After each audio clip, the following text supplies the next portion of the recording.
This is Dr. Ted Hildebrandt in his New Testament History, Literature, and Theology course taught at Gordon College in the spring of 2012.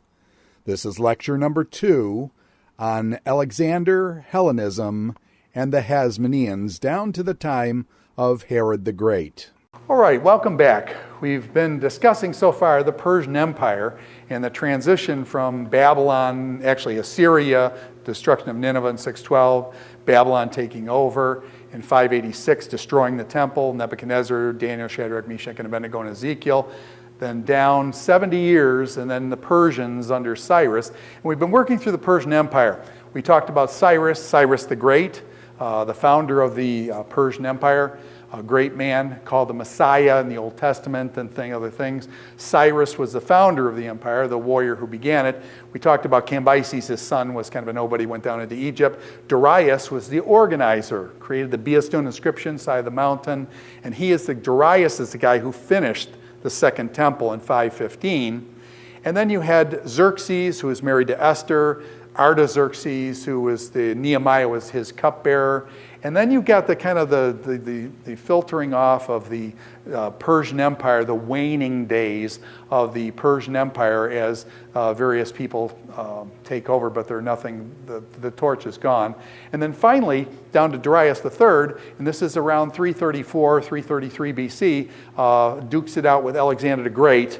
And this is when Alexander takes over. And so we're going to focus now on this shift from the Persian Empire, which notice is from the east, and now the Greeks are going to come from the west. And this is going to be where this massive transition of culture takes place from east to west. Israel being east kind of thing. Now it's going to be switching over to Greece. Alexander is going to be the one who does that. So let's ask some initial questions here on Hellenism. Hellenism means Greek culture, Hellenism. And how did Alexander conquer the world in 10 years? How did he do it? It's pretty impressive.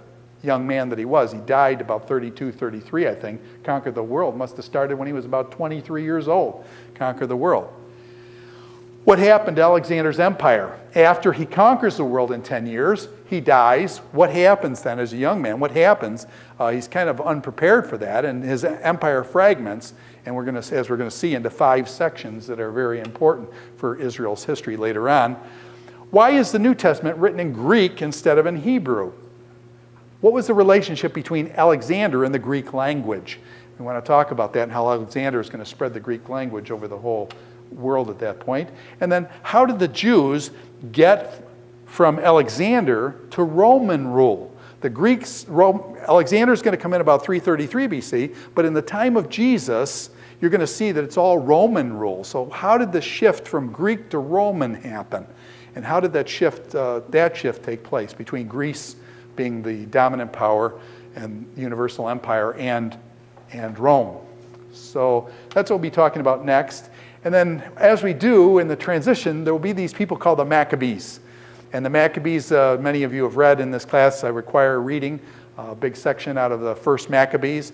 And so the Maccabees boys will learn how the Maccabees play. We realize the Maccabees, the book of Maccabees, 1st, 2nd Maccabees are in the Apocrypha, and they take place narrating a history right around 165 BC. So Alexander's 333, about halfway down, the Maccabees are going to come in, and they're going to be Jews who are going to fight with the Syrians at that time. So we want to look at the Maccabees and gain some of that. The Maccabees will actually play some role coming into the New Testament.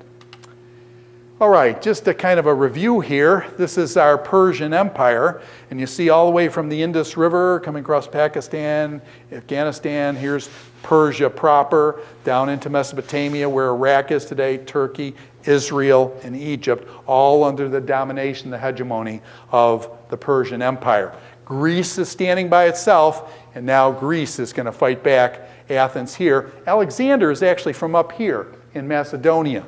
So Alexander first is going to have to come down here and unite Greece, because the Athenians and the Spartans right here were fighting with each other all the time. So Alexander, actually his father, Philip of Macedon, is going to help with some of this stuff. Anyways, Philip of Macedon and Alexander got to unite basically Greece before they can go after the Persians. Okay? So that's going to be kind of what happens next. And here's Greece, here's Athens, Corinth, right on the isthmus, and Sparta. Those three, really important. Corinth for the book of Corinthians, Athens, Paul will speak there, Sparta, the warriors, and Macedonia, up on the top. Philip of Macedonia. Philip is Alexander's father. And so they'll name a place. Philippi is actually named after Alexander's father, Philip, in Macedonia, Thessaloniki and Berea up there. So Alexander is going to basically unite Greece here, and then he's going to cross over to and actually defeat the Persians here and go to Troy. By the way, there's where Troy is, right there, up in Persia, or up in Turkey, excuse me. Right there is Troy, the Iliad and the Odyssey, those kinds of things. Okay, let's talk about Alexander. First, before we talk about Alexander, we need to talk about Philip of Macedon. Philip of Macedon was Alexander's father. Philip was a military genius. He developed a fighting machine that Alexander is going to ride. Alexander is his son. I don't want to take anything away from Alexander. Alexander was brilliant in his moves and things. But Philip of Macedon trained his son to be a warrior. And what happened is Philip of Macedon put this army that was unique in the ancient world. It could fight all year round. Okay, usually in the ancient world, even from 2 Samuel chapter 11 with David, you get this thing that the kings went off to war in the spring. Because the spring, there was times you could harvest wheat and barley, so your guys wouldn't starve. So you always went to war during harvest time. So you could just rip off food from the people as you're going, and you didn't need supplies. Philip of Macedon figured out a way of supplying his troops all year round, so that his troops, Philip of Macedon's troops, could fight all year round rather than just in the spring and the fall.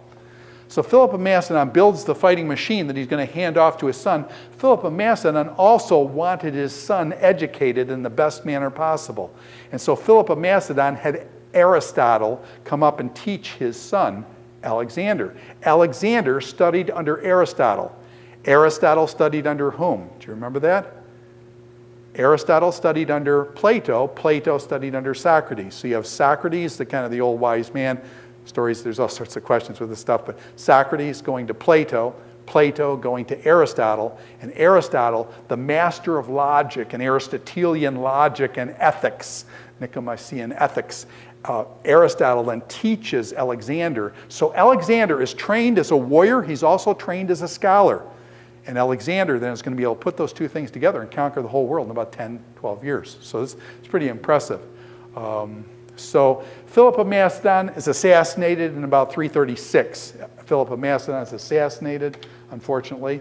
Alexander, his background with Aristotle, as we said before, was a really good thing for him, being educated then. He crosses over into Turkey at the Granicus River, not important, but basically, and defeats the Persians up by Troy. And so he comes across the northern part down into Turkey and defeats the Persians in 334, his first big victory there at the Granicus River. What's interesting to me is that after he defeats the Persians, he doesn't chase after them. He actually says, hey, I'm over here, and Troy is just right over here, and he's never been to Troy. And so Alexander goes over and visits Troy, the Iliad and the Odyssey and all that kind of stuff, Achilles and things. He pays honor to Troy, and so Alexander takes time out, goes over and visits Troy. And rather than chasing after the Persians directly, he also is brilliant in that he takes all the cities along the coast of Asia Minor or Turkey. He goes down the coastline and takes all the coastal cities. That way the Persians can't send boats to cut off his supply lines. Very brilliant move. Alexander takes the coastal towns. The Persians can't cut off his supply lines then, and he's able to keep the straw of supplies coming to his troops because of the way, rather than pursuing the Persians exactly. He comes over to Issus. Issus is kind of right where Turkey meets with Syria, right at the corner of the Mediterranean, the northeastern corner. He defeats the Persians again at Issus in 333, and this is where I pull the date from Alexander, 333, this victory at Issus. Now, as he's over by Turkey in the corner there, what he does first, he doesn't just chase after the Persians back over to Persia, Iran, and Iraq, and that. What he does is he goes down into Egypt first. And why is that smart? He doesn't want the Persians to be able to sneak around his back and take his back out. So he's got to cover his back. So what he does is he goes down to Egypt first before he goes after the Persians over in Mesopotamia. So he defeats them in Isis and then heads down south. As he's going down south, he comes down through Lebanon, and where Syria and Lebanon are, just north of Israel, and he comes to the city of Tyre. Now, the city of Tyre had some prophecies in Ezekiel chapter 26. The prophet Ezekiel had said that Tyre would be made flat as a pancake. The city of Tyre would be flattened, and the fishermen would spread their nets there. It would be so flat. Well, now you ask, in the ancient world, when a king destroys a city, usually they torch the city, they burn it down, and they kill the people. And the city is left in ruins. A king is not going to take the time and effort to flatten the city. So usually the cities are torched, they're burned, the people are killed, and the king moves on, and you have all these ruins sitting for, sometimes hundreds of years, the ruins remain. That isn't what happened here. This is very unique. Alexander came down to Tyre. The people of Tyre said, Alexander, we're not going to submit to you. Who are you, Alexander? And they said, hey, we got this island out in the Mediterranean Sea, Alexander. And they went out to the island, and they say, hey, Alexander, you can't get us. We're out here in the ocean. You don't have any boats. And they had a few boats, but not. You can't get us out here. And so therefore, Alexander's on the coast saying, wait a minute, I got to take the city. These people are offending me. And so he basically said, okay, they've got the city of Tyre that was on the coastland, and Alexander then takes the stones from the city and throws them into the ocean. Takes more stones, throws them in the ocean, and he makes a causeway out to the island, fills in the ocean, goes out to that island, and where does he get the stones for making that causeway? He gets it from the city of what was formerly called Tyre. He flattens the city, just like the Bible said, it would be flat as a fisherman. He takes the stones of the city, throws them into the ocean, and gets out to that island, and to this day, if you go to Google Maps and you go into Lebanon, just north of Israel, maybe 30, 40 miles, you'll notice there's a little like zit or a pimple sticking out into the Mediterranean Sea. That's Tyre, and that's the causeway that Alexander built back then out to that island, and you can see it just kind of sticks out into the Mediterranean Sea. You can see it on Google Maps even till this day. It remains there. So Alexander, by the way, you wouldn't want to be out on that island. When Alexander gets out there, it's like these people, you wouldn't want to be in their shoes. But anyways, Alexander takes Tyre, but it took Alexander, was it 6 or 8 months? 6 or 8 months. Out of 10 years, he's going to conquer the whole world. He spent 6 or 8 months taking Tyre, just that one place. And actually, in doing so, fulfilling the scripture in some sense. There's, in the Tyre prophecy in Ezekiel, it's a multiple fulfillment thing you got to work with. Many times things happen, and it was layered. It was layered, and it's more complex than when I'm making it out. I realize that. But Alexander had a big part in flattening that city and stuff. Now, by the way, is Alexander going to get along with the Jews? Yeah, the Jews run out and say, hey, Alexander, look at that. You took down Tyre just like our Bible says. Ezekiel said it would be flattened. You flattened it. And Alexander says, hey, the Jews are pretty good people. And so Alexander didn't mess with the Jews. He just went down to Egypt. The Jews were mostly up in the mountains. He didn't have to worry about them. And so he goes down into Egypt. When he goes down to Egypt, he gets to a place called Siwa, and this is the place, remember, Cambyses had trouble with. And what this happens here is people begin to say that when he got to Egypt, see, in Egypt, the Pharaoh was considered a god. In Egypt, the Pharaoh was considered a god, that the Pharaoh was a god or the son of a god, whereas in Mesopotamia, the king was a representative of the god. And so there was two different structures. Alexander gets in Egypt, hey, the king is a god, and so he starts getting this, his head starts getting bigger at this point. The Siva place, some people think that's where he got the first idea that he was divine, something like that. He then takes Egypt. He goes back then, he's got to go back out of Egypt, cross Israel, up through Syria, and he goes over and takes Babylon. Now when he takes Babylon, he ends up marrying this woman called Roxanne. Now this is important because he's Greek, but yet he's marrying a Mesopotamian woman. Alexander is getting one of the first people to have this notion of globalization. And so what he does is he makes an opsis, what's called an opsis banquet. And in this opsis banquet, basically he invites people from all the different countries that he had dominated. He invites them to this banquet, and kind of this universal banquet, this diverse, culturally diverse banquet where all these people come from all these different countries to eat in Alexander's presence and stuff. And so this is the notion, actually very early, of this notion of conquering the whole world, globalization. Starts Alexander's doing this and things. But what's the problem? He's telling his troops, hey, we've been away from home. His troops are saying, we've been away from home for 8-10 years now. Man, we're getting tired of this, Alexander. And Alexander says, hey, don't think about going back to Greece. Intermarry with the people here. Well, the Greeks don't want to hear that. These guys say, I got a wife and kids at home. I don't want to intermarry with anybody here. And so Alexander says, no, intermarry and stuff. So his troops start getting a little bit antsy and things because of the intermarriage. And frankly, Alexander is drunk quite a bit. That's why I call him Alexander the Grape, because he ends up drinking a lot and things, and he's drunk and things. His troops are, again, losing respect for Alexander in some senses, just because he's not, he's doing this intercultural thing rather than saying Greek is the best kind of role. So things start going down.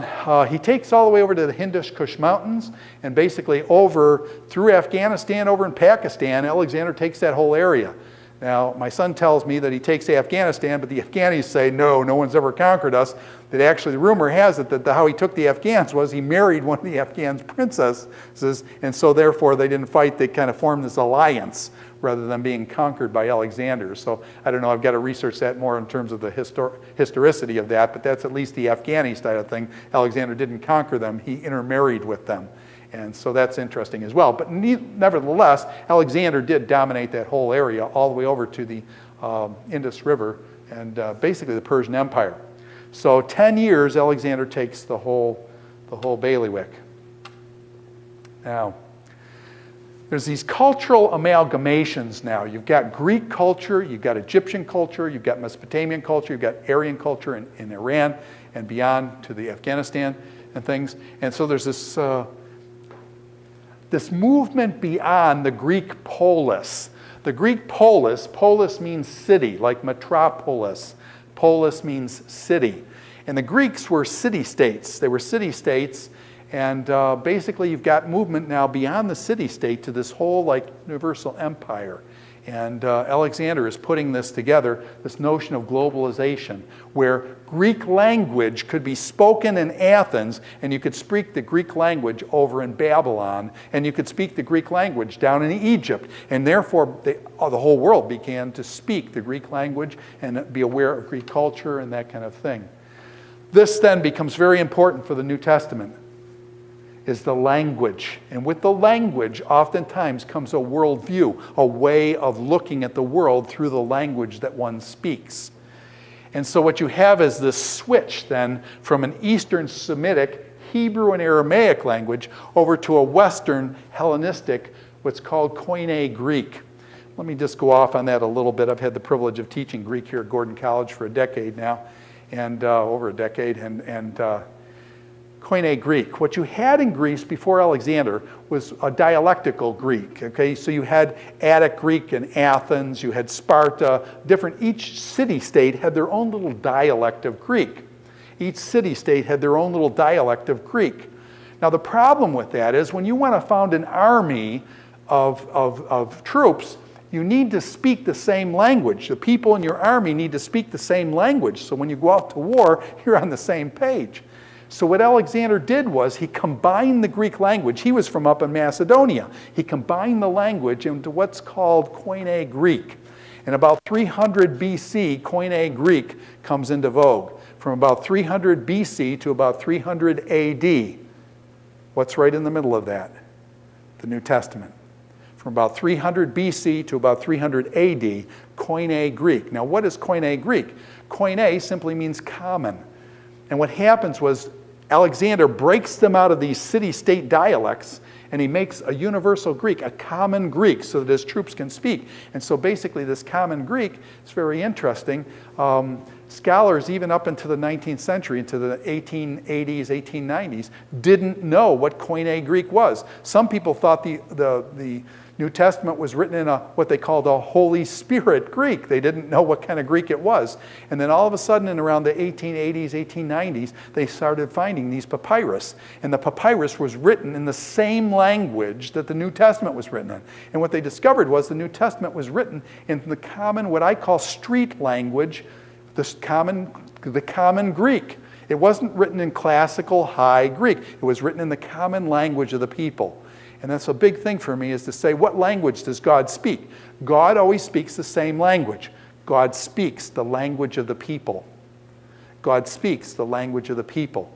When his people spoke Hebrew, how did God communicate with them? He communicated in Hebrew. When they switched to Aramaic, he switches to Aramaic. By the way, will Jesus speak Aramaic probably as his native language? Jesus will say, Eloi, Eloi, lama sabachthani. Okay? Eloi, Eloi, my God, why have you forsaken me? Talitha cum, little girl, get up. Jesus will have many phrases. You'll catch these phrases of Jesus speaking Aramaic to the people of his day. So Jesus spoke Aramaic, probably his native tongue. He also probably spoke Greek and possibly some other languages as well. Many of the people in that culture are multilingual, largely because Israel is the land between, and therefore you're going to have a lot of commerce and trade. Whenever you have commerce and trade, people learn 4 and 5 different languages. And so Jesus, Greek, Aramaic, possibly Latin, and some other regional area dialects. Okay, so Koine Greek then takes over. The New Testament then will be written in the language of the people. I always ask people, what is the language of people today? And it seems to me the language of today, that if God were going to speak in the language today, it's digital. The alphabet now is not 26 letters. The alphabet is 1 and 0. The digital medium, digital 1 and 0, allows you to speak in what? Text. The 1 and 0 allow you to speak in what? Images. You can make pictures and things, and you guys make pictures and Photoshop them and various things. It's all because of the 1 and 0, the new alphabet, the digital alphabet. You can make out of that same 1 and 0, you can make sound. And so many of you listen to MP3s on your iPods or whatever. And so basically the 1 and 0 allows you to express sound. The 1 and 0 also allows you to commit. We're doing right now with this video that you're watching right now is all 1s and 0s, that same digital medium. And so for me, it seems, how would God communicate today? Use the digital medium, use the language of the people to communicate the Word of God today. And so as God used Greek back then, Koine Greek, common Greek, so it seems to me Christians today should use a digital medium for the glory of God and the good of others to communicate the Word of God in the digital medium. And that's for one reason why, for example, if you're in this class, you know that I did the work on the DASV, the Digital American Standard Version, and put that whole thing together, the Digital American Standard Version, largely because of the digital allows it to be online and in so many different contexts, phones, tablets, computers, and stuff. So anyways, just the language of the people, Koine Greek, switched over to Greek. That's going to have a major impact then. Now, Alexander dies. He dies as a young man. His child is too young. They do some stuff with his wife and stuff, but basically his generals take over. The kid's too young. I mean, Alexander was only, 32, 33. So what's going to happen is we've got 4 generals, and then there's going to be like a 5th guy who comes in here. So there's like 4, and then 5th will come in. And kind of this is narrated, actually, very interestingly, in Daniel chapter 11. There's a prediction of this very kind of thing happening.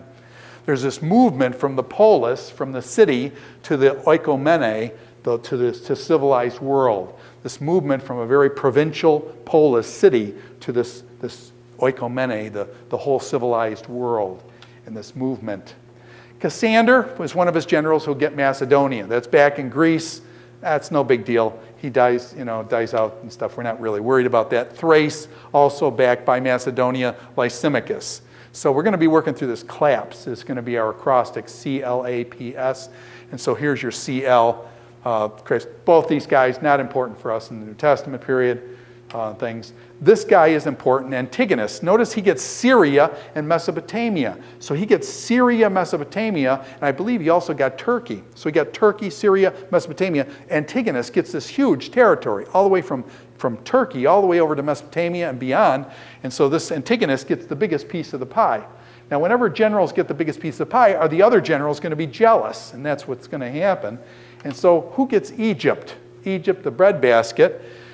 guy named Ptolemy. Ptolemy gets it, son of Lagi, gets Egypt. So Ptolemy will be over Egypt for numbers and numbers of decades. I often tell people, I'm going to teach you Egyptian history. I'm going to teach you the Ptolemaic period. I want you to memorize all the Ptolemaic rulers of the Ptolemaic Egypt. Here's how it goes.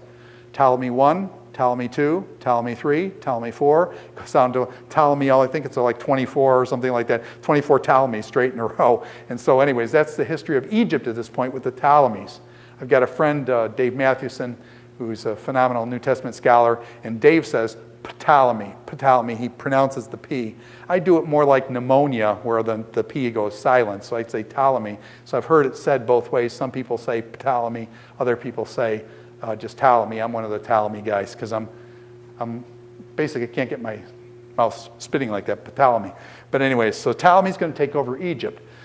So Ptolemy's going to be in Egypt, this guy's going to be in Syria, and Israel is right between then, Antigonus and Ptolemy. Now what Ptolemy is going to do is he's going to say Antigonus has got too big a piece, and so Ptolemy is going to commission one of his generals named Seleucids, and Seleucids is going to go up and attack Antigonus. So Ptolemy's general Seleucids is going to go up, and he's under Ptolemy. He's going to send him up there to take out Antigonus, and Seleucids is basically going to go up and take Syria from Antigonus. So now what you have is Seleucids in Syria and Ptolemy in Egypt. And what's in the middle? Between Syria and Egypt, what's in the middle? As it is today, Egypt down south, Syria in the north, Israel's in the middle. So Seleucids and Ptolemy, those two guys are going to be going back and forth in Israel. Seleucids and Ptolemy.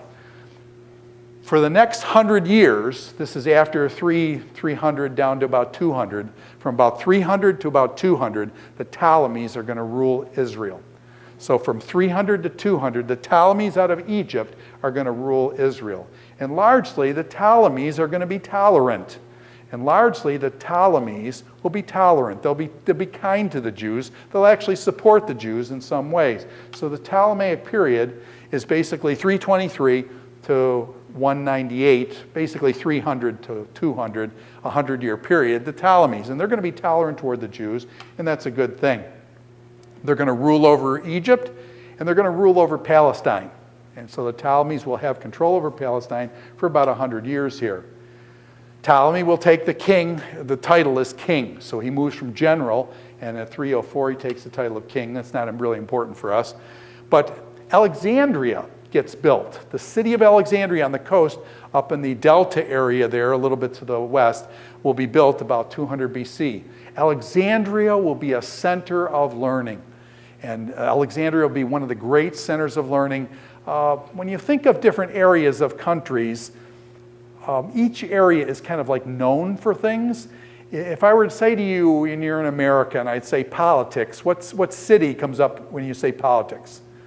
Washington, D.C., unfortunately. Politics in Washington, D.C. If I said to you stock trading, what city comes to mind? New York City. If I said to you high tech, what place comes to mind? Well, Silicon Valley on the West Coast. Silicon Valley, Adobe, Apple, all those places out in Silicon Valley, Google, okay?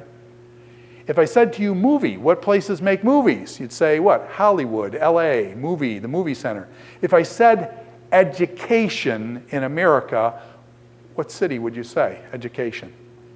You'd say Boston, Harvard, MIT, Gordon College, Boston area, okay? Education. There's like 48 colleges here. You've got Brandeis, you've got Tufts University, you've got all these, as well as Harvard and MIT. Gordon College being outside, it's one of the good things for Gordon College. Alexandria was one of the educational centers. They're going to have one of the biggest libraries in the world. They're going to gather books from all over the world in Alexandria. It's going to be a phenomenal library, the Library of Congress of the ancient world. There was no other place like it. It was a center for education. Okay, built about 200 BC. Now, what's important for us is, as far as Israel, let's just take a step back and look at this. Areas of cultural interface then between Judaism and Greek culture.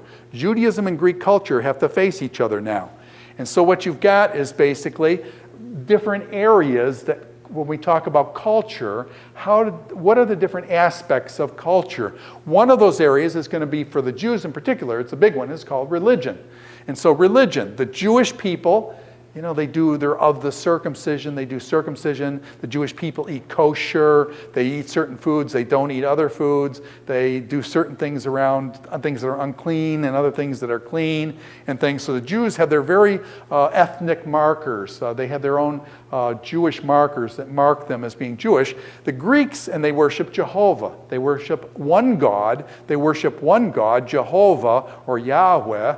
And Yahweh, Jehovah, the Lord, God.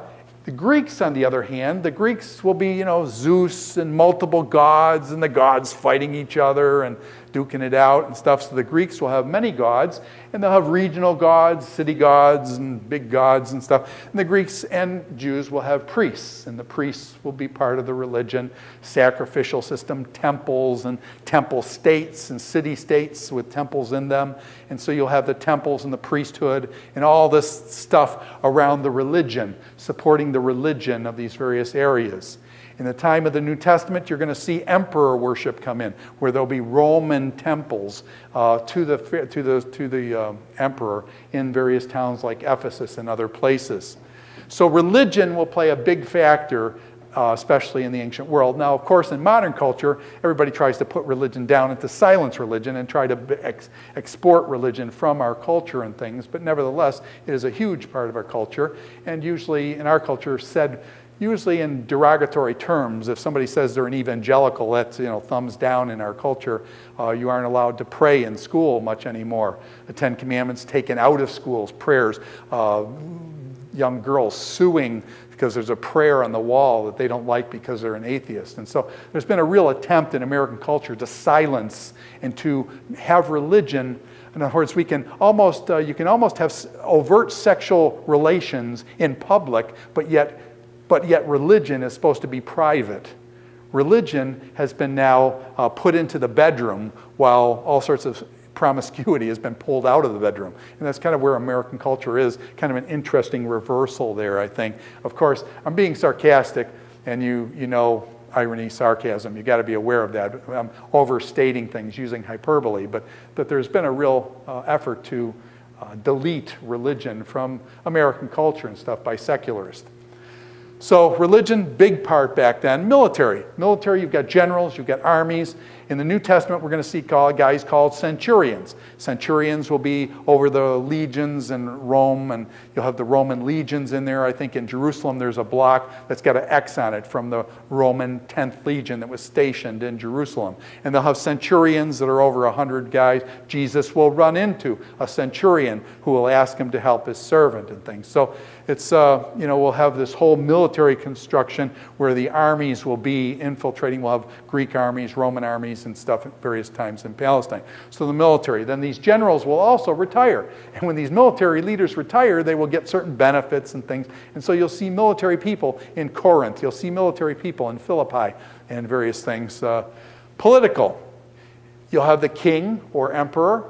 And so there'll be these political structures. You'll have kings and emperors and governors and senators in Rome. And so you'll have this political structure that will also be part of the culture, as well as the courts. And the courts will do various things, and we'll see Paul going into the Roman court and having to defend himself before Agrippa and various people, Felix, Festus, and Agrippa in Israel. And so there are kings, there's governors, provincial rulers. There'll be provincial rulers, and then there'll be these larger senators, things like that. So there's a whole political structure from the emperor on down. And then as well as in the culture, there'll be slaves. There'll be slaves and freemen, huge amount of slavery, things like that. So not racial slavery like we have, but people enslaved. Some of the slaves will have good times, some of them will have bad times. They go into the mines, it'll be really wicked slavery.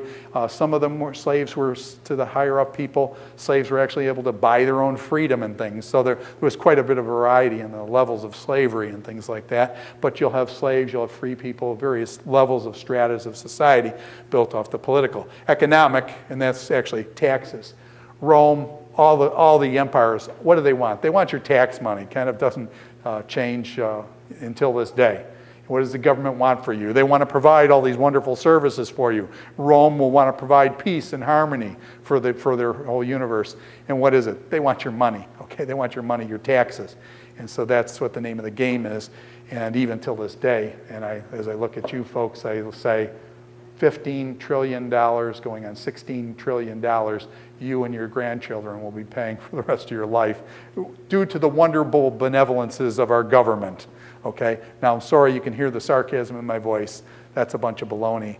Government likes power, and therefore it does it through money and dominating the people in that way. So be careful with that stuff. You got merchants, traders. Traders will basically be connecting then across the empire, people with commerce and things going back and forth.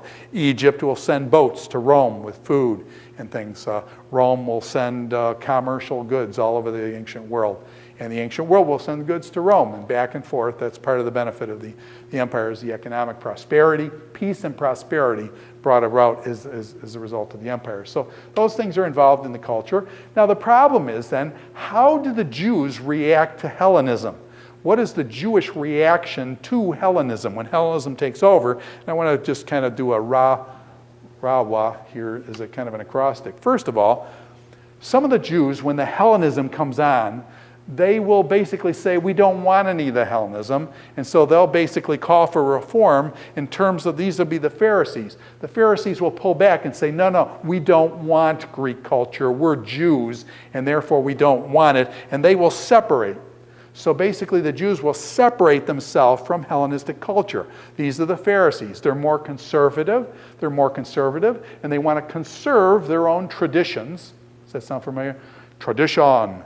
Okay, Fiddler on the Roof. They'll want to preserve their traditions, and therefore they want to reject Hellenism, because Hellenism they see as compromising their religion. So the Pharisees were strict. They wanted to separate, to preserve their ideology of Judaism. And so that was the Pharisaic reaction. Hellenism is coming in. The Pharisees say, no, we want to preserve ourselves. We're going to separate. We're going to keep our traditions. We're going to keep. So the Pharisees will reform themselves and say, no, we don't want to be part of it. The Sadducees, on the other hand, are sad, you see. The Sadducees will say, no, Hellenism is coming in. We need to assimilate with them. If you want to beat somebody, you assimilate and become part of them. So we want to become part of this Hellenistic culture. So the Sadducees were much more willing to give in. Some of them would, go out in the gymnasiums and wrestle. Now, what was the problem with wrestling in the gymnasiums of those days? In those days, the guys wrestled in the nude, okay? Now, the problem is, you're a Jew, it's clear you've been circumcised. And so some of the Jews actually would try to have operations to reverse the process of circumcision, and so that they could wrestle against the Greeks and look like the Greeks. Okay, so the Sadducees were also wealthy. These are a lot of your upper crusted people. We want to assimilate with the Greeks. And so a lot of the Sadducees were wealthy, whereas a lot of the Pharisees were actually on the poorer side. They were Jewish people that wanted to hold on to their culture very tightly, whereas the Sadducees integrated and became some of the political leaders and also wealthy. So they're going to be assimilating. And you can see then why there's a conflict between the Sadducees and Pharisees. Two different ways of reacting against Hellenism. One against Hellenism, the other accepting of Hellenism. And that, by the way, we have that same kind of cultural reaction even today in terms of how do Christians respond to secularism? Some people will embrace, as Christians, will almost embrace and see how close they can get to secularism so that they can be cool and things in various ways with the current culture. Others will pull back and say, no, we don't want part of secularism. We want to keep our traditions. And so you get the same type of thing with conservatives and assimilators even till this day, compromising even to this day. Now, here's another group that's not really mentioned much in the New Testament. Some people think John the Baptist may be one of these. Basically, this one, when Hellenism comes out with this group says, we want to separate so much so that we're going to withdraw from culture. We're going to withdraw from culture, and these people then become monks, basically, out in the desert, and these are what's called the Dead Sea Scroll community. The Dead Sea Scroll says, we don't want to assimilate with Hellenistic culture, and we don't want to live within them and try to keep our traditions in the midst of it. The Essenes thought, the Essenes or the Dead Sea Scroll people, they thought the Pharisees were too loose. And so they looked down on the Pharisees, saying they were giving in to things. So these people will go off and form their own community down by the Dead Sea. And so you see them, and what did they do? They went down to the Dead Sea and they copied Scripture. They copied Scripture. They copied Scripture. Put them in jars, put them in these caves, and all of a sudden, in 1948, a little boy throws a rock in there. Arab kid goes in and he brings out the Dead Sea Scrolls, okay? After 2,000 years being in there, and it's absolutely incredible. One of the greatest finds of the 20th century found by a Bedouin boy in 1948, the Dead Sea Scrolls, which are, now you can read them in English translation. We've got a friend, Dr. Marty Abig, who's worked very big in the Dead Sea Scrolls, one of the greatest finds of the 20th century, the Dead Sea Scrolls, largely as a result of this community that said, Essenes said, Hellenism's coming out, we're going to withdraw into the desert and be our own group. And then they looked apocalyptically to the future, when some great, Davidic king would come and make things right.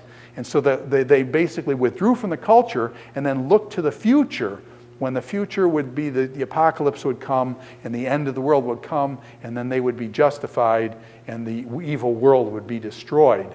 Kind of the chaos of the apocalypse now kind of thing with the Essenes. They looked to the future for the saving of that. And then here's another approach. Hellenism tries to come in. The Pharisees say, no, we're going to keep our traditions, thank you. We don't want your stuff. The Sadducees say, oh yeah, let's integrate with them. Let's be part of the Greeks and stuff. The Essenes say, no, we're going to go off and be our own little community. The Zealots said, we're going to attack Hellenism. We're going to attack Hellenism. We're going to kill the Greeks. We're going to kill Greek culture and stuff. So the Zealots then would be ones, these are the Zealots. The Zealots would actually attack, get physical, and go after this pagan culture that was coming in. They would actually defend their religion, their culture with a sword. Many take Paul as being a zealot. Paul was going out killing Christians because he thought, hey, this is a transgressing Judaism and things, and these people are wicked because of what they're doing and violating Judaism, and therefore he would go out after the zealots.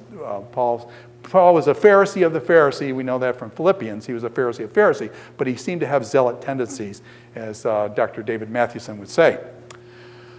So these are 4 responses in Judaism to Hellenism. Hellenism with Greeks, with Alexander taking over the world, is coming into Judaism, and Judaism responds in these 4 ways, okay?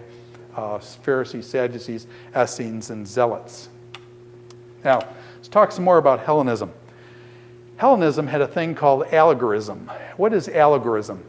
This is a method of interpretation when you interpret the Bible in a certain way. Now, many of us will interpret the Bible as literally as we possibly can. It depends on the genre. But allegorism says, the book says this, but it really means something else. And so they turn these stories into allegories. And largely the Greeks used allegories because they didn't like the god Zeus beating up on other gods. And they had all these god fights and stuff. And some of the Greeks said, that's really kind of backward, that these gods are fighting among each other all the time. So what they would do is they'd take the fightings of the gods or whatever and turn them into allegories about various concepts or something. So allegory was to take something and turn it into an allegory, kind of like an allegory would be Pilgrim's Progress, where you've got Pilgrim meeting these various people who are personifications of various attributes and things. And so Pilgrim's Progress or the Narnia series by C.S. Lewis would be more allegorical ways of understanding them, because basically hermeneutics. Now, what is hermeneutics? This is an important concept. The concept of hermeneutics is how you interpret literature. How you interpret, what methodology do you use to interpret? Do you use the allegorical? If you see something you don't like, do you turn it into something else that you make it into a story about something else? Hermeneutics is the study of interpretation, how you interpret. So we have, for example, at Gordon College, we have a whole course. If you want to be a biblical studies major, which is the best, we have a whole course on hermeneutics, how you interpret Scripture. And it differs. You interpret poetry different than you interpret narrative, historical narrative. You interpret a parable different than you interpret a historical text like the book of Acts. You interpret the book of Revelation. Well, actually, Revelation's really hard to interpret. Apocalyptic literature is really hard to interpret. How do you interpret the symbols of the book of Revelation? Those are all hermeneutics. How do you interpret the different genres of Scripture? Anthropomorphism. What is anthropomorphism? The Greeks and early Christians, to be honest, and also the Jews, felt anthropomorphisms were offensive. Now, what are anthropomorphism? Anthropo means like anthropology. Anthropology means man or humankind. Humankind.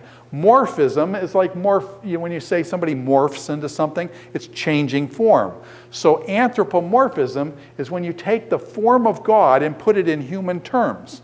You morph God into human terms. So it says, the eyes of the Lord run to and fro. Does God have eyes like we do? Does God have eyes like we do? I can just see in this room. I can't see what's outside this room. Are God's eyes like our eyes? But yet it says, the Lord's eyes run to and fro. The hand of the Lord. The mighty hand, and an outstretched arm and a mighty hand, okay? God said have hand. The feet of God are talked about. Okay, the feet of God are talked about. Okay, in what sense does God have feet? Does he use feet to walk? I mean, what are his hands used? Does he actually use his hands to accomplish things? These are human attributes, human physical attributes, hands, fingers, eyes, nose, mouth, ears, hair, are described, head is being described on God. And that was offensive to the Greeks because of the split that they had between that which is physical. There was a kind of a dualism that said that which is physical is bad and that which is spiritual is good. And this dualism that took place later on in Gnosticism, and I don't want to read that back in, but largely Docetism and Gnosticism later were extreme forms of this, but basically as dualism, the spiritual world was good and the physical was bad. So therefore, whenever God was described in physical terms, they found that offensive. And so what they used then, they used allegorism as a way of getting rid of the physical features of the gods and describe them more in terms of ideals, kind of like Platonic ideals, Platonism, playing in the back, the forms, from the Republic, Book 7 and other places. The forms, these ideals that were held up. Now, another feature of Hellenism was this unified Greek language, this koine, as they call it, Greek language, the common koine. Here's how you spell koine. Koine, K-O-I-N-E, koine Greek, was common Greek. It was like what I call street Greek, and it was from 300 BC to 300 AD. Now here's the problem. They're in Alexandria, okay, Egypt, in Alexandria in Egypt. They're wanting to collect all the books of the world. One of the most famous books of the world is the Hebrew Scriptures, the Torah, the Law, the Prophets, and the Writings, okay, Tanakh, okay, the Law, the Prophets, and the Writing, the three sections of the Jewish Old Testament, okay, the Torah being the law, okay, the instructions. So what they did was they Ptolemy commissioned in Egypt. He said, you know, we need a copy of the Jewish scripture, but nobody here can really read Hebrew. And so what happened was they said, we've got to get it translated from Hebrew into Greek.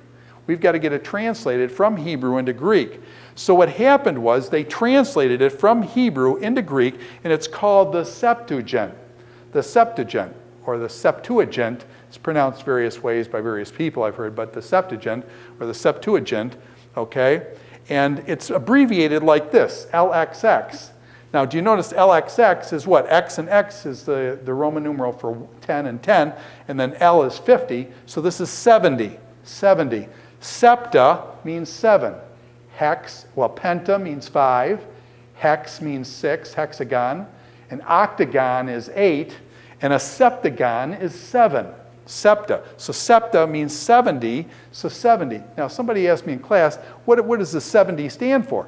Well, rumor has it that when Ptolemy hired these guys, he hired 70 guys for 70 days, and these 70 guys for 70 days translated the whole Old Testament. Now I just want to tell you, I've been a translator, and when this is in the 2000s, no 70 translators can translate the whole Old Testament in 70 days. That's absolutely absurd. Okay, so that rumor of 70 translators in 70 days translating the whole Old Testament, that's crazy. But my guess is they got a good start on it. You get 70 guys, you get 70 translators, they can do a lot of work and things, but they're translating from Hebrew into Greek.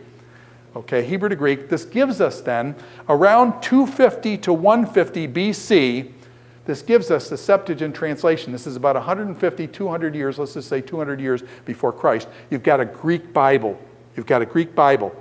What is the importance of this Septuagint? This is really important.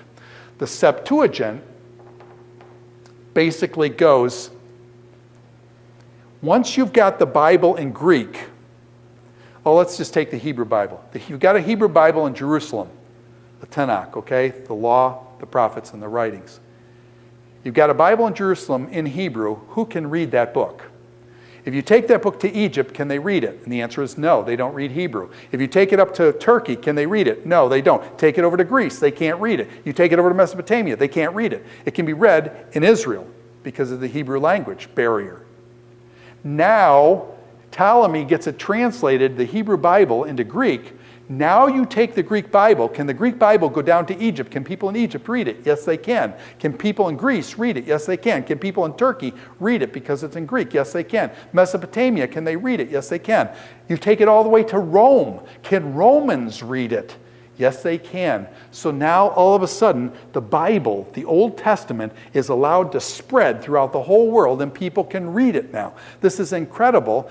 By the way, does this set up now people, when they read the Old Testament all over the world, are they going to be aware that the Old Testament tells them that there is a coming Messiah who's going to be the son of David, who's going to rule? So now all of a sudden the world can know the Old Testament stories that set up for Jesus Christ coming 150, 200 years later.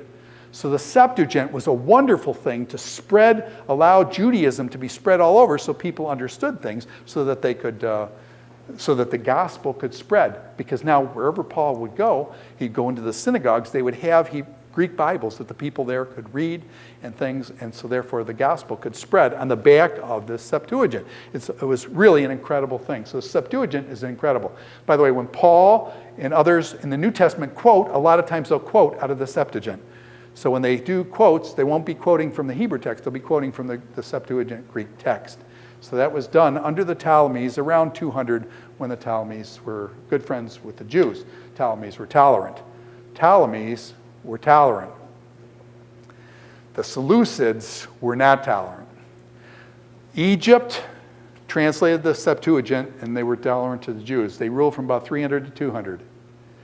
Around 198, the Seleucids from Syria went down into Israel and conquered Israel. Okay, so the Seleucids, around 200, come down into Israel, and they are not tolerant of Israel. And so there's going to be some real conflicts now. The Syrians are going to try to force the Jews to become Hellenists, okay, to become Greek.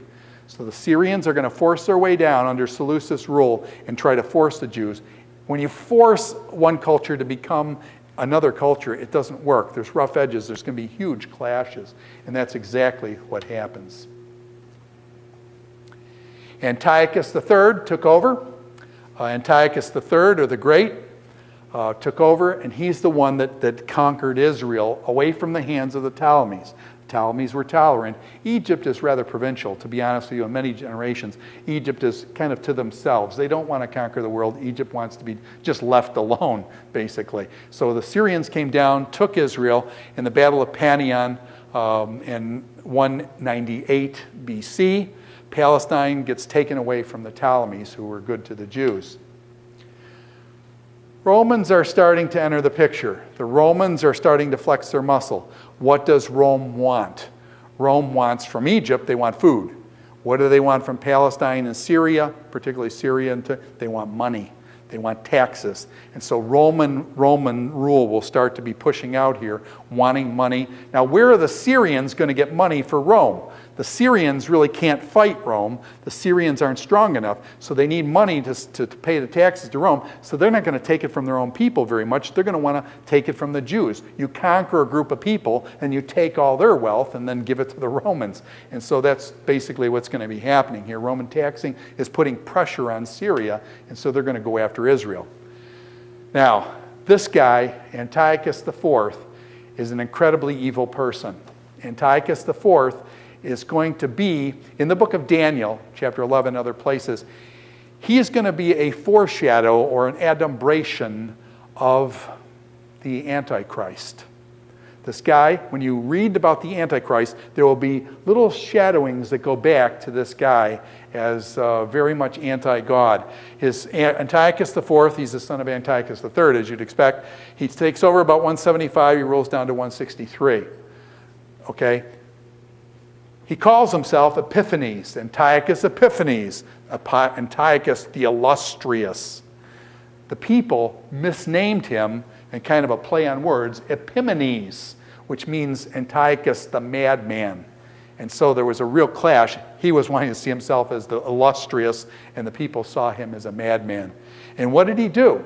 He tried to forcibly Hellenize the Greeks, or the Jews, I'm sorry. He tried to forcibly Hellenize the Jews. And what he did was he forced Greek deities to be set up in the temple area.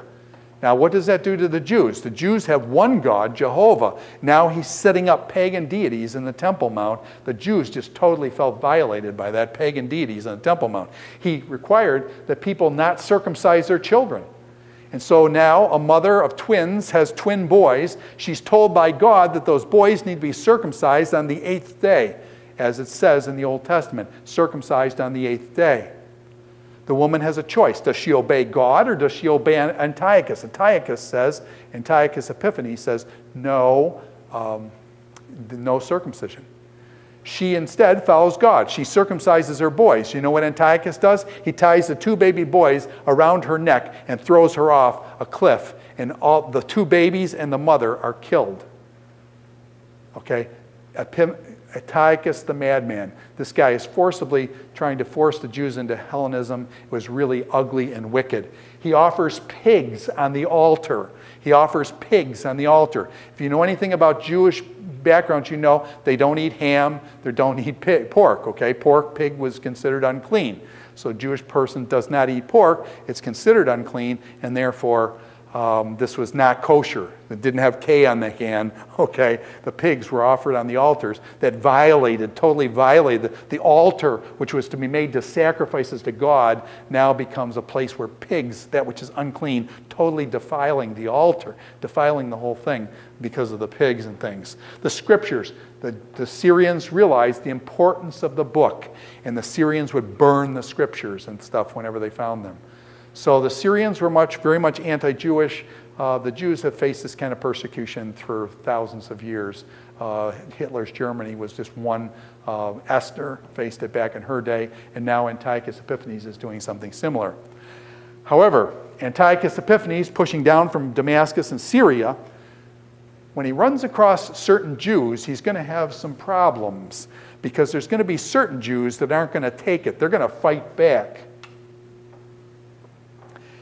Now you've got some Jews who set up like this. Onias wanted to be high priest. And so now you've got these Syrians pushing down, so Onias tries to buy the high priesthood for money. So now you've got the high priesthood, rather than coming down from the line of Aaron and Zadok and being high priest, now the high priesthood is up to the highest bidder. Onias spends money on it. Jason gets a gym built and adopts Hellenism. And so Jason, you even see the name Jason, is a very non-Jewish name. And so therefore this guy takes over the high priesthood. Finally, Menelaus, this guy is a louse, basically he's from the tribe of Benjamin. And he takes over and uses the temple treasure. He takes the temple treasure of Jewish temple treasure and pays it to the Syrians so that he can be high priest. He's of the tribe of Benjamin. In order to be a priest, you had to be of what tribe? The tribe of Levi, and a descendant of Aaron somehow. He is of the tribe of Benjamin. It's not even the right tribe, and yet he takes over the high priesthood. So the high priesthood now is violated, and the Jewish people come to offer their sacrifices. They got this weirdo guy from Benjamin who's high priest now. It totally violates the Jewish culture. So that there's all this really anti-Jewish, trying to destroy the Jewish culture and inculcate them with, and basically big brother eyes, brainwash them into Hellenism. Well, the Jews are going to react strongly against that. He even sets up in the altar area in the Temple Mount, he sets up an image of himself. And that's called the abomination of desolation, spoken of by Daniel the prophet. Several hundred years, over 250 years before this time, 350 years actually, Daniel is going to talk about the abomination of desolation. By the way, Jesus will also refer to the abomination of desolation, spoken of by Daniel the prophet. And this abomination of desolation is done by Antiochus Epiphanes. He sets up apparently an altar with an image of himself and forces people to worship him or something like that.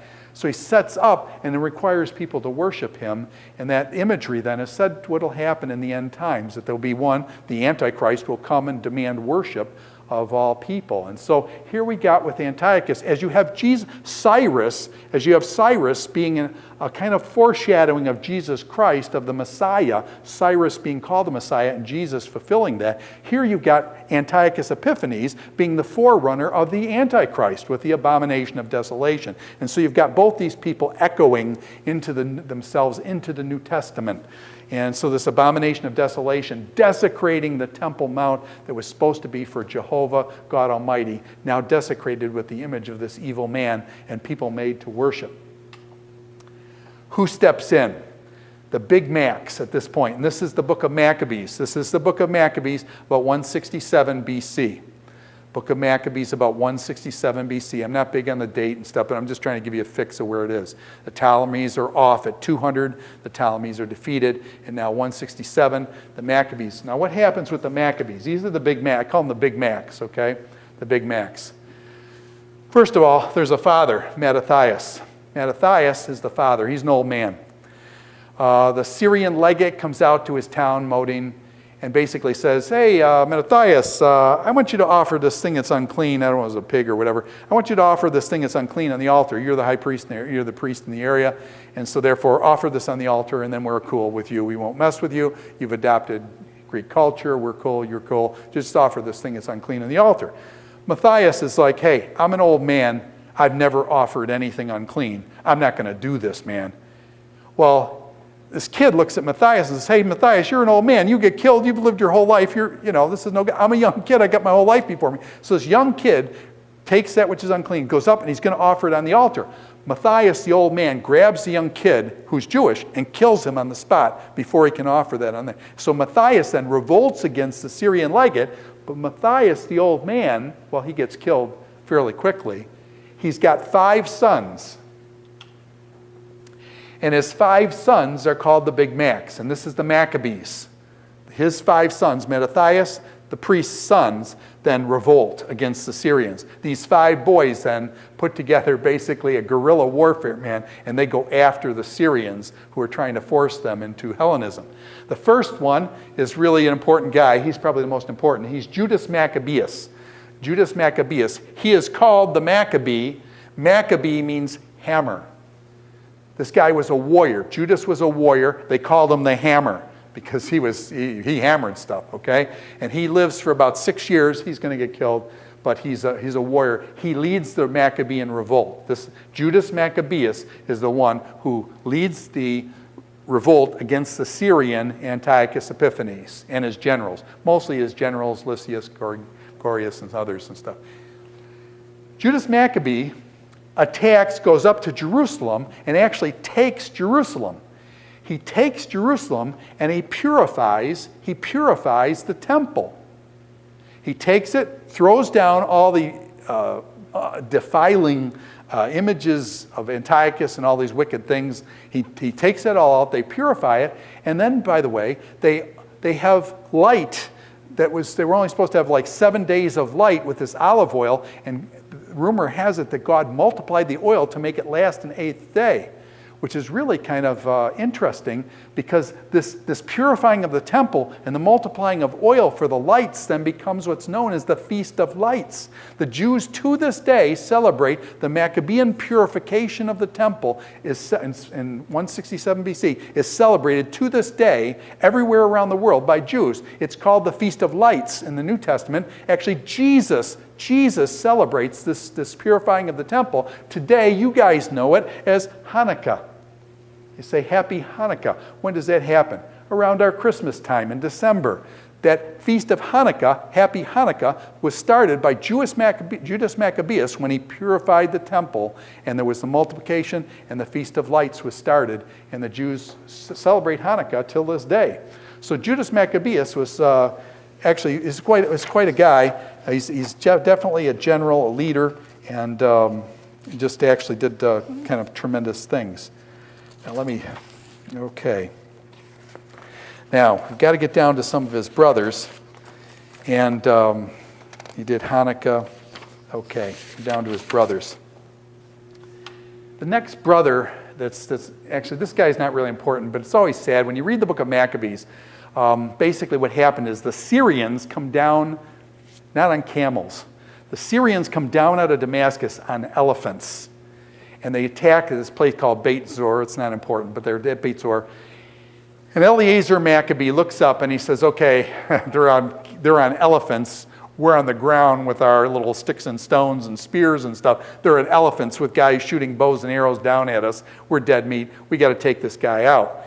So what he does is he says, I want to take out the biggest elephant, because who probably was riding on the biggest elephant?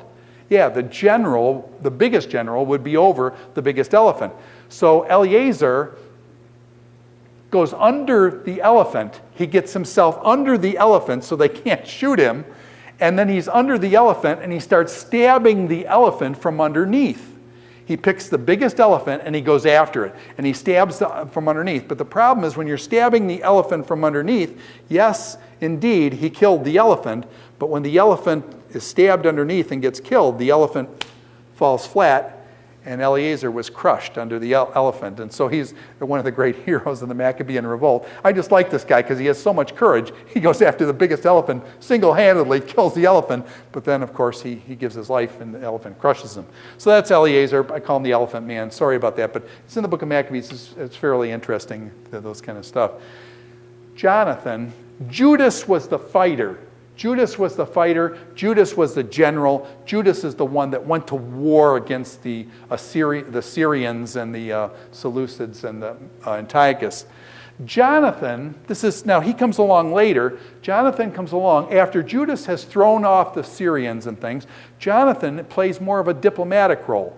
And so you have this military punch and then followed up by a diplomat. And a diplomat, Jonathan, takes over, and the Syrians allow him to become high priest. So now Jonathan, a Maccabee, becomes the high priest. And he's in the priestly line. His father was a priest and stuff, so everything's cool. Jonathan then tries to do diplomacy and try to make good times with the Syrians. And by the way, the Syrians don't want to fight that much because, frankly, the Syrians got to pay the Romans taxes. And so rumor has it, the Syrians go down into Egypt and the Romans show up and drew a circle around him and said, hey, you got to pay us taxes. He says, I don't want to. They said, before you leave the circle, you're going to have to pay, agree to pay the taxes. So basically Jonathan then tries to make peace with them and becomes a high priest and tries to make diplomacy. Jonathan dies, however, and then Simon, the younger brother, takes over. Simon is the youngest one. Simon is the dynasty builder. Simon and his descendants build the dynasty out of the Maccabees that is called the Hasmonean dynasty. This word here, Hasmonean, Simon is the head of that Hasmonean dynasty. So Simon is one of the 5 Maccabees boys. And he then basically, through his descendant, father, son, father, son, father, son, produces a dynasty. That's what dynasty, father, son, father, son. His dynasty will go all the way down to the time of Herod, King Herod the Great. So we're going to look at next this Hasmonean dynasty. Okay? Simon and his descendants. These are all Maccabees then. These are Maccabees. So the Maccabees throw off the Syrians. Judas fights them. Jonathan diplomatizes them, and Simon then sets up a dynasty after that'll go on for over 100 years, about 100 years. Okay? So Simon then sets up the Hasmonean dynasty. And this is what the book of Maccabees is about. And if you're in this class, you realize we read the book of Maccabees and all the warfare going on in there. It's a really interesting history. By the way, the book of Maccabees is not accepted in the Protestant canonical texts. It's considered the Apocrypha. The Roman Catholics accept it. The Protestants don't. Is it interesting history? Now, I would say that's not the Word of God, but is it interesting history and is it actually factually accurate and things? Yeah, it's good history. So I always think it's important to kind of read that history to get a background for the New Testament, because the Maccabees are going to play a background for this reaction against being forcibly reculturized in another culture. That same battle is going to take place against Rome.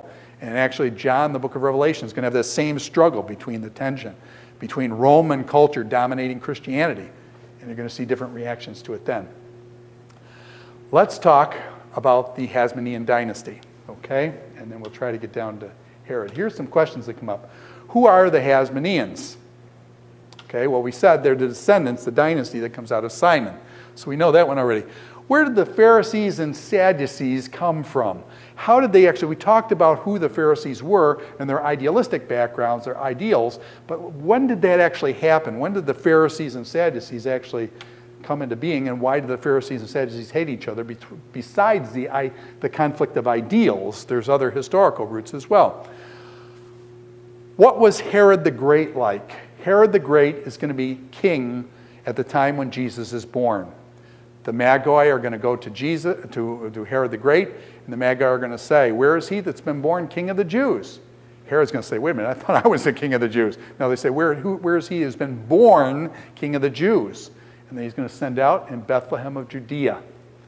And so then he sends the Magi down to Bethlehem and things like that. But who was Herod the Great? What was he like? And why did everybody hate Herod the Great? Herod the Great had major problems. Why did the people hate him? Why did he kill the infants of Bethlehem? How does Rome get into the picture? We've got Greek culture now through the Seleucids and the Ptolemies, initially with the Ptolemies and then with the Seleucids. We've got Hellenism, or Greek culture, dominating Israel. How did Rome get into the picture in Israel? This all happens during these Hasmonean years. And then was Jesus an Essene from Qumran or the Dead Sea Scrolls? What did the Essenes and what was Jesus' relationship and John the Baptist and other people make those kind of things? So let's look at the Hasmoneans first of all. The Hasmoneans, various forms. The first guy that comes in the Hasmoneans is a guy named John Hyrcanus. John Hyrcanus, you see his name here. He goes from about 135 to 104 BC. And I'm going to use PECC to kind of do his thing. So he's about right just before 100 BC, John Hyrcanus. He's the first of Simon's descendants. Simon was a Maccabee, one of the 5 Maccabees boys. One of his sons, John Hyrcanus, is now going to take over Israel. And this is when the parties get started in Israel. John Hyrcanus is when the parties. The Pharisees are the strict ones who want to keep their traditions, the Hasidim. And the Sadducees become the Hellenists. These parties polarize under John Hyrcanus. The parties polarize, and this is when the Pharisees and Sadducees actually are born historically. Probably, there's forerunners to this before this, but this is when they really become kind of like separate parties and things start to happen. John Hyrcanus expands the territory of Israel, so he's an expansionist. Okay, he takes over and he expands the boundaries of Israel. He's a strong king. Okay, this guy's a strong leader. Now, this is kind of ironic, isn't it? Remember the Jews were commanded not to be circumcised and they violated that? John Hyrcanus comes along and he says there's these group of people called the Idumeans. Now, who are the Idumeans? The Idumeans live, here's Israel. The Idumeans live to the south and to the east, the southeast of them. And the Idumeans are actually what in the Old Testament were called, there's some variations here and stuff, but Edomites. Edomites. Do you notice the D and the M? The D and the M? Do you notice the D and the M? The Edomites and the Idumeans, pretty much the same thing, slight modifications and stuff. Who are the Edomites from? The Edomites were from Esau. Esau. Remember Jacob and Esau? The Edomites were Esau's descendants. In the Old Testament, what did the Edomites do? Almost whenever you see an Edomite in the Old Testament, the Edomite's killing a Jew. Okay, the Edomites like to kill the Jews. The Jews sometimes kill back the Edomites, okay, David, others, stuff. So the Edomites and Jews went at it, okay? The Edomites kill a lot of Jews. Doeg, the Edomite, kills the priests of Nob and other things like that. John Hyrcanus takes over. He goes to the Edomites and says, hey, we're Jewish, we rule your territory, you guys all got to be circumcised. Now, being circumcised on the 8th day as a child is one thing, but when you go up to a 35-year-old man and said, hey buddy, you got to be circumcised, I just want to tell you that's not a cool thing when you're 35 years old. And so now John Hyrcanus, rather than leaving the cultures be by themselves, which was what he should have done, he forces them to become Jewish kind of thing with circumcision. Not totally Jewish, but to become circumcised. And so this is like kind of ironic. The Jews were forced not to be circumcised, and they resented it. Now he's forcing people to be circumcised when he's on top. And so you can see how things, when a person's on the bottom, they want all this freedom and stuff. When they get on the top, then they begin to dominate. And you begin to see this, how sometimes the people on the bottom, when they get on the top, are the worst tyrants you got yet. And so therefore, Proverbs tells us, don't let a slave become a king because of this kind of turn things, and you'll get these dominant tyrants coming and taking over, okay, and being really cruel because they don't understand things, and they were dominated. So John Hyrcanus is like that. John Hyrcanus makes a mistake with his kids. His kids are trained in Greek. He gets his kids trained in Greek culture. He wants his kids to be progressive. And so he has them trained in Greek culture. And as a result, he's going to lose his kids. Greek culture is going to dominate his kids rather than Judaism, the religion that he should have been training them in and stuff.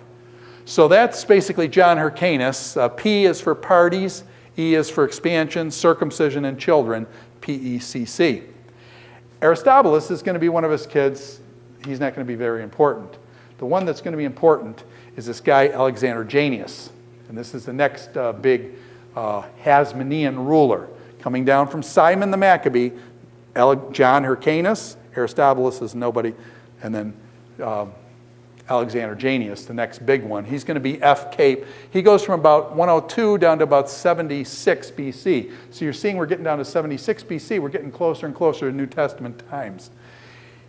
Alexander Jannaeus, he had some problems. He favored the Sadducees more. And so he's out at the Feast of Tabernacles, which is in the fall, usually in September or so. And he's at the Feast of Tabernacles. At the Feast of Tabernacles, the Jews come, and all the people come, and they're going to worship with a little branch, a palm branch, and they're also going to have a little citron in their hand, kind of like a, I don't know, little citron about this big in their hand. And they're going to come to worship. And Alexander Jannaeus is going to go up, and he's going to take the holy water, and he's supposed to pour the holy water on the holy places. Okay? So he's supposed to pour the holy water on these holy places. Alexander Jannaeus thinks this holy water stuff this is a bunch of baloney. And so Alexander Jannaeus just pours it out on the ground and defiles the holy water. Well, now you've got all these really traditional people there with these citrons in their hand. And the king just pours the water, defiling the water out on the ground. What do all the people do? Well, the people in that part of the world like to throw things, don't they? Has anybody ever seen, President Bush got a shoe thrown at him and stuff? The people like to throw. They throw rocks. Actually, that's what they do most of the time. They throw rocks at people. And so anyways, these guys all got their citrons in their hand. The king defiles the water. All these people start pelting the king with these citrons. Okay? Now, by the way, the king gets pelted with citrons. He doesn't like this, okay? And so what's the king going to do? These people are poor people down here. He's the mighty big king. So what does he do? He gets the Pharisees and he crucifies about 800 Pharisees. He crucifies 800 Pharisees. Is that really wicked, bad thing? Is that a way to win friends and influence people?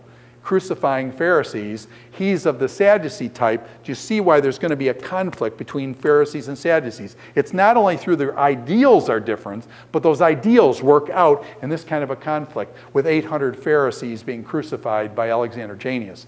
So this guy's bad dude in terms of that stuff. He tries to assimilate all groups. He tries to assimilate all groups. And when you try to forcibly assimilate groups, does that work again, or are you making enemies and big problems?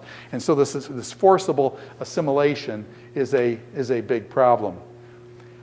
Ironically, the Pharisees who are getting beat up here, who do the Pharisees go to for help? The Pharisees go to the Syrians for help. Now, don't you find that ironic? The Syrians before were forcing the Jews to be Hellenized, and now the Pharisees, who are more traditional, are being beat up by the Sadducees. They go to the Syrians because the Pharisees are poor people, and the Sadducees are rich people, and basically they need help. They need military help, and so who do they go to but the Syrians? Their former enemies, they go back to their enemies now, and so there's this flip around where your enemy becomes your friend and fights this common foe, the Sadducees. It's just kind of ironic. Alexander Jannaeus, again, tries to expand territory, does so. And now let me just go. Okay, so that's Alexander Jannaeus, kind of some brutal stuff there.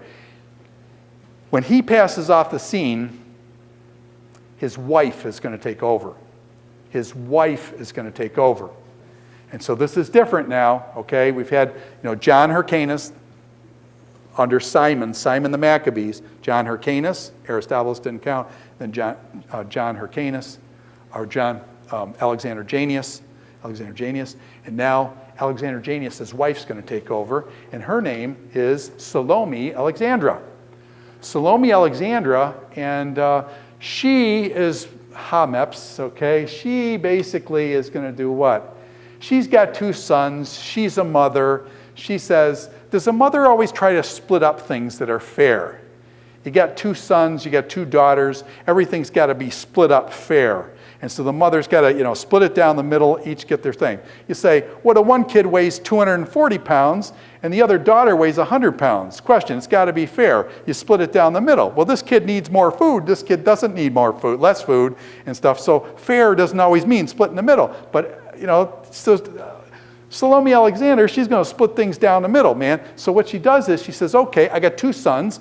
One's named Hyrcanus. This is easy to remember. Hyrcanus gets the high priesthood.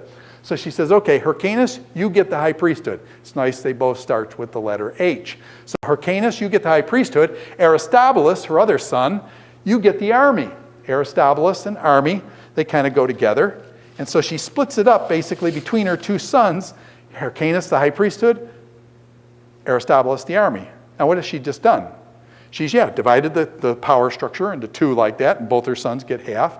But what's the problem now? You get one with the army and the other high priesthood. Question, as soon as she passes off the scene, what are those 2 brothers going to do? Do brothers fight? Yes, and so those 2 brothers are going to fight. One of them is going to have the army, the other one's going to have the high priesthood.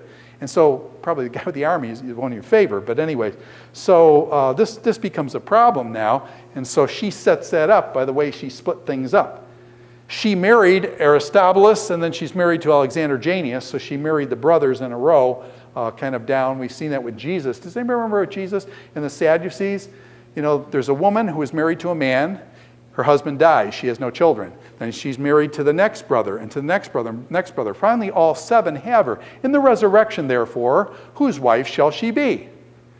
Matthew chapter 22 or 3. Okay, whose wife shall she be in the resurrection? Here you see Salome Alexander did marry the one brother and then married the next brother on down, okay, Alexander, and so she married the 2 successively. She pushes education.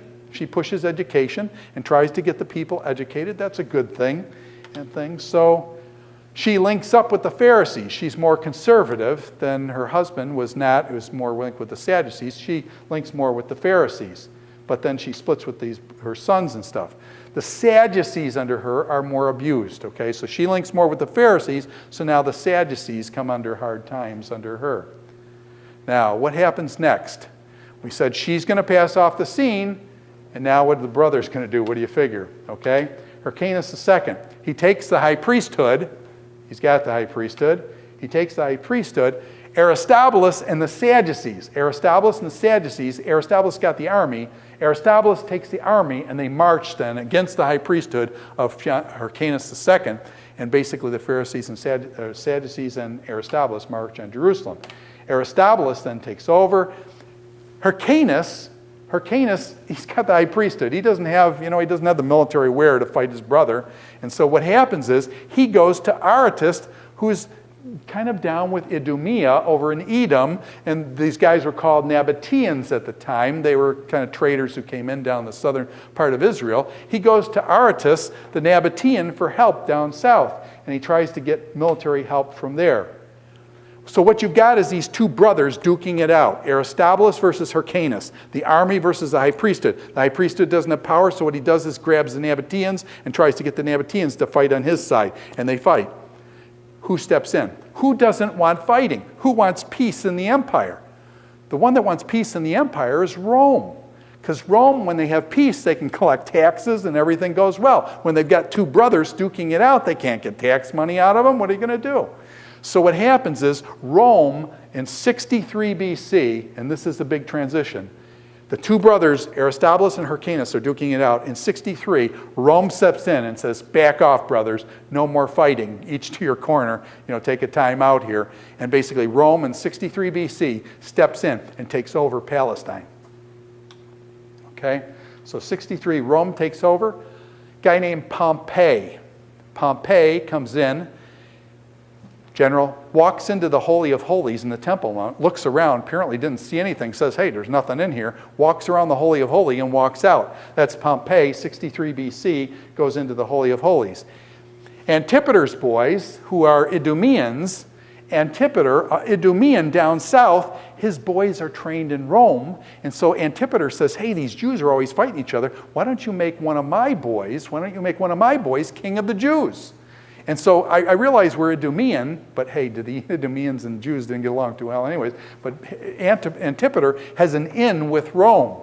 And so what he does is, he makes a request to the Roman government. Now, the Roman government structure, we get various things, and I don't want to spend a lot of time on this and things, but the senatorial provinces, you've had Rome, the structure from Rome. You've got the emperor at the top of the pile, you've got the Senate underneath, or however the configuration there was back and forth, the emperor, the Senate, and then you've got these senatorial provinces. You've got the legions, the Roman legions, and the various generals in the Roman legions, the centurions, and then you've got common people and you've got slaves in the empire.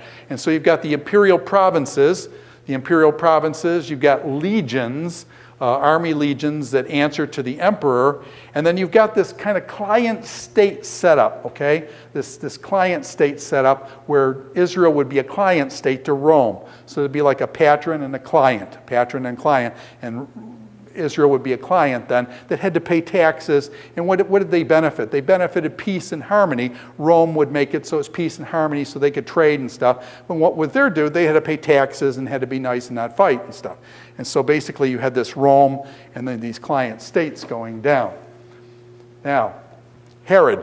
Herod was Antipater's son, and Herod then is put on by Rome, Herod the Great. This is Herod the Great, dies, as we said before, in 4 BC. Actually, Jesus was born about 5 BC, and this is Herod the Great. This is the one that's recorded in the Bible.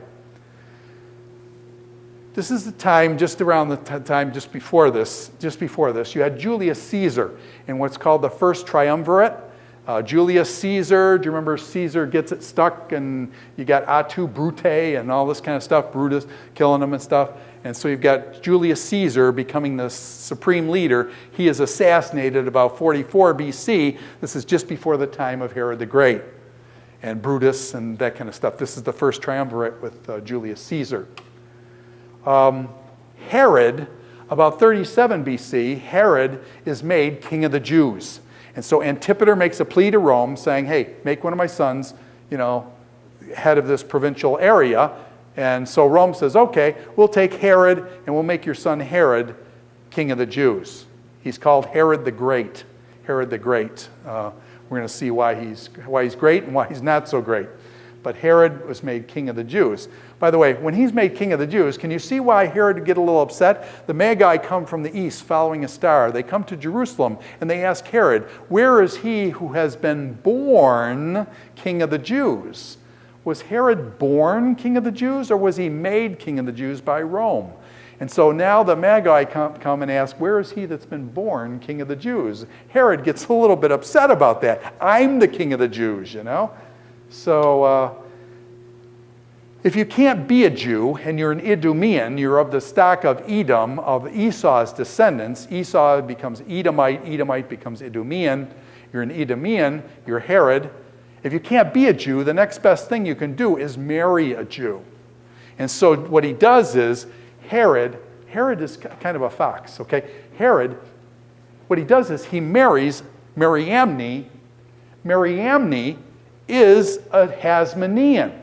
Now, what's a Hasmonean? A Hasmonean means she is of the line of Simon the Maccabee, John Hyrcanus, Alexander Janneus, all the Maccabees down. The Maccabees were the leaders of Israel. Going back to the Maccabees, the Hasmoneans were the leaders of Israel. And so he marries this princess of the Jews that goes back to the Maccabees. Okay, so he's very smart. He marries Mariamne. Now, there's going to be some problems. There's a woman in Egypt at the time, and her name is called Cleopatra.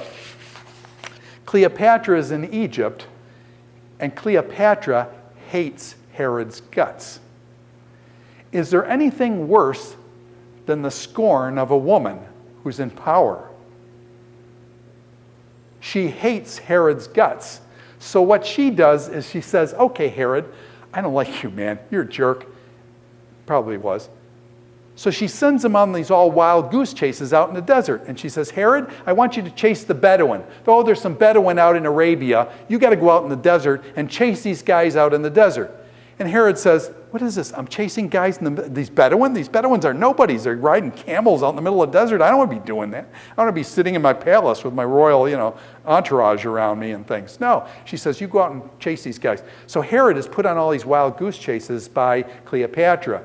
On one of the wild goose chases or whatever, Herod says to one of his guys, if I don't come back, you kill Mariamne, his wife. If I don't come back from this exploit out to get these Bedouin, you kill my wife. Now, apparently, because the woman's Jewish and the guard was apparently Jewish, the guard told Mariamne that Herod said if he didn't come back, he's going to kill you.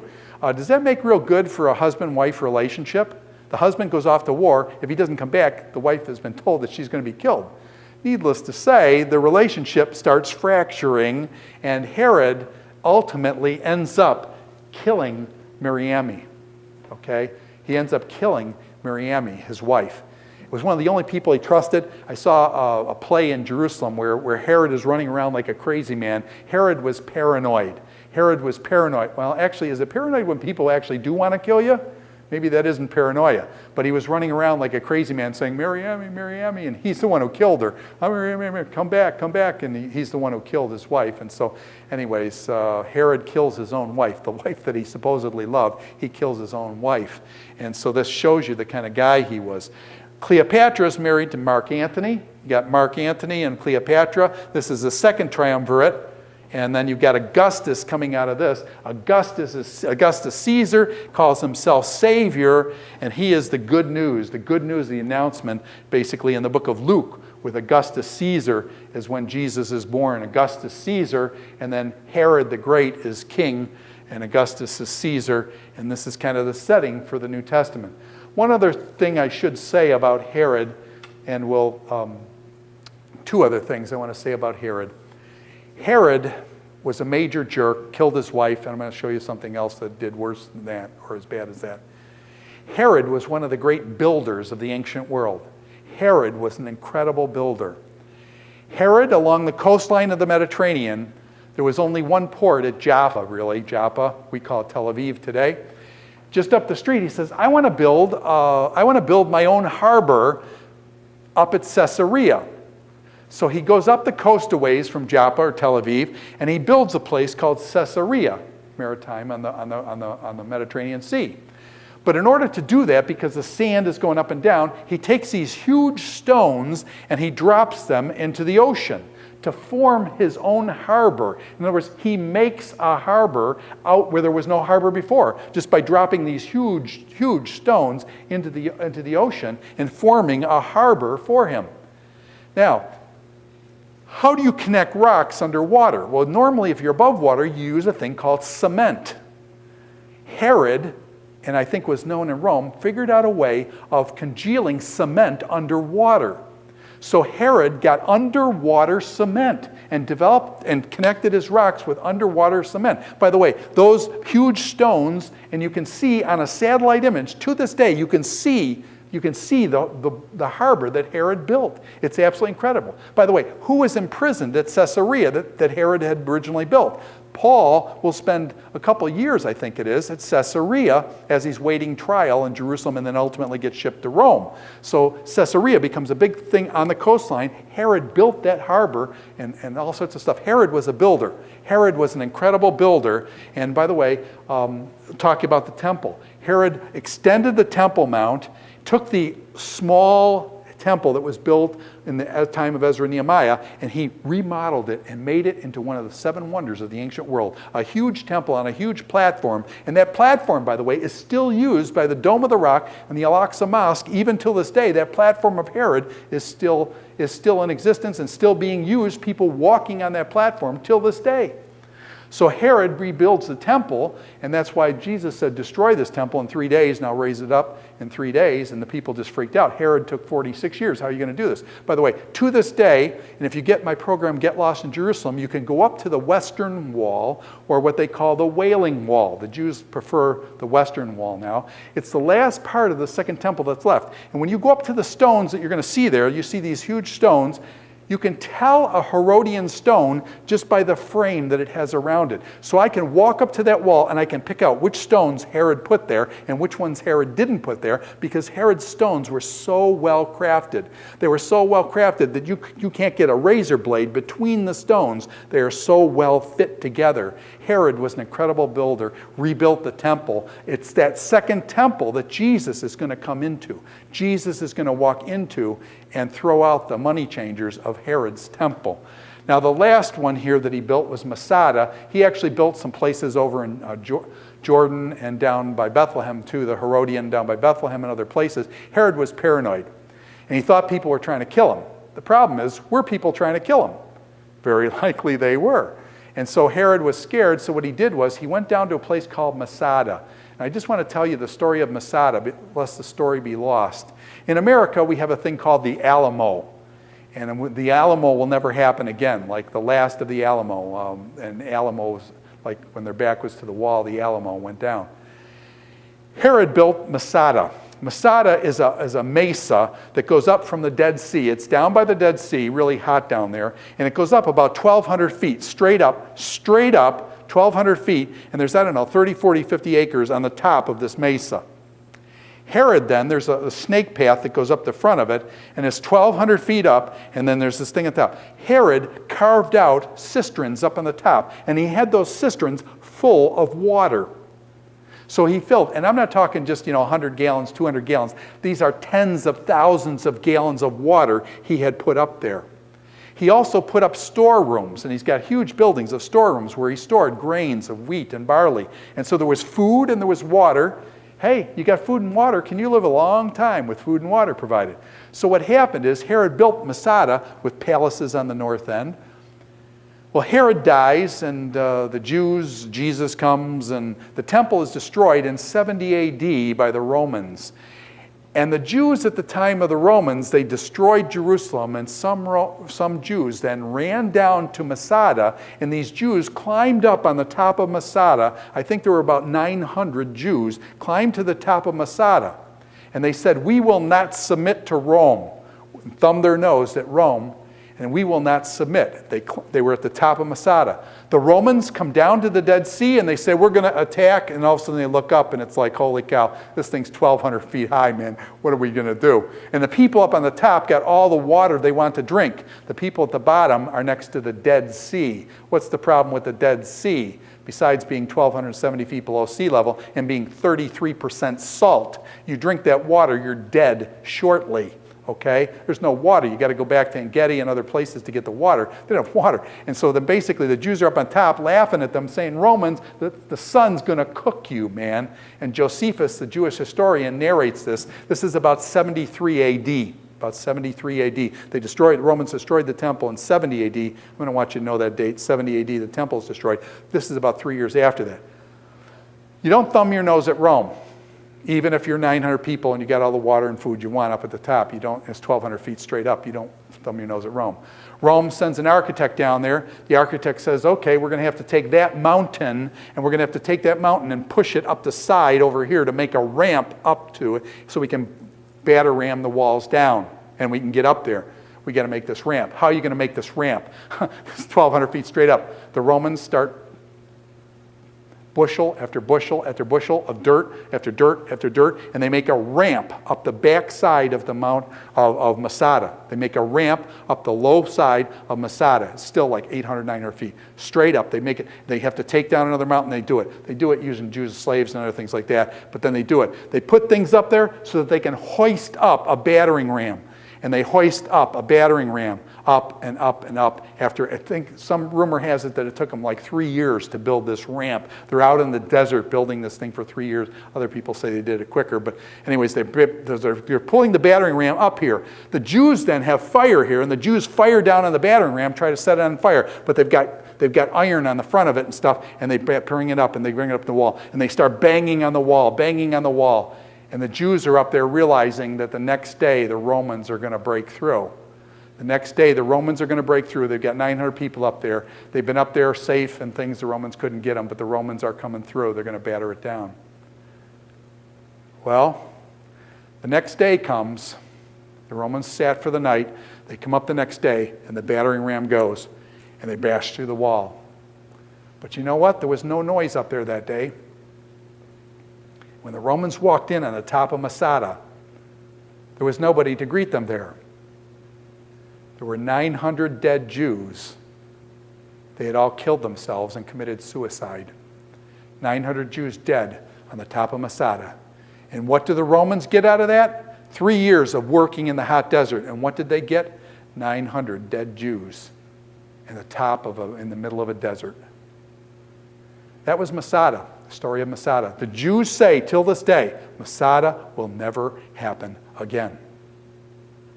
And even today, sometimes for the Air Force, you can see the Air Force jet buzzing the top of Masada. Masada will never happen again. Masada was built by Herod the Great. Herod the Great was one of the great builders of all time. Absolutely, absolutely incredible. Now, one more thing about Herod. Caesar said of Herod, "I'd rather be Herod's Hus than his Huios." I'd rather be Herod's Hus than his Huios. I'd rather be Herod's pig than his son. What did Herod do to his own sons? He was paranoid that somebody was going to try to kill him. Who would try to kill him? Usually it'd be in-house type things. So what Herod did was, Herod ordered that his sons be killed. I remember when my son and I were walking down from Jerusalem, we drove down to Wadi Kilt and on down to New Testament Jerusalem. New Testament Jerusalem is separate from Old Testament Jerusalem, I don't know, a mile or so. And New Testament Jerusalem was covered over with all barbed wire and stuff. So my son and I climbed through the barbed wire, get through the barbed wire, and I had my son stand in a cistern, stand in a pool. Actually, it was a pool down at New Testament Jericho. And you know why I did that? Because Herod did what to his son in that pool? Herod sent his son down to the pool at Jericho and then told his guards to basically hold the kid underwater and drowned him in the pool. So basically, me being the nasty father that I am, I had my son get down in the pool. I snapped a picture. He didn't know what it was about, but I was kind of trying to re-dramatize that. There was no water for anywhere around there, but anyways, it was just something. Then we got back out through the barbed wire and took off and things. But Herod, I'd rather be Herod's pig. Herod protected the pigs out of respect to the Jews. He did not eat, kill pigs and eat pigs and stuff like that. Out of respect to the Jews, he didn't kill pigs, but he killed his own sons because of his paranoia and things. This is Herod the Great. What is Herod the Great going to do in the New Testament? You guys have started on the book of Matthew. In the book of Matthew, chapter 2, wise men, infants, Egypt to Nazareth, what is Herod going to do? Herod is going to kill his own sons, and in Matthew chapter 2, he's going to kill the infants of Bethlehem who are under 2 years old and under. He's going to kill them. Was that a big thing for Herod? Herod killed his own wife, killed his own sons. To kill probably 12 kids in the town of Bethlehem, is a small town. To kill 12 babies under 2, is that a big deal? It's so insignificant in terms of the nastiness of Herod, it's not even mentioned in the external history books. But that's how the New Testament starts. The mighty King Herod killing infants, and Jesus, God's son, spared the killing of Herod, and the King of the Jews is going to rule on the throne of David forever and ever. Well, we'll pick it up there next time. And thanks for the afternoon, and all the best.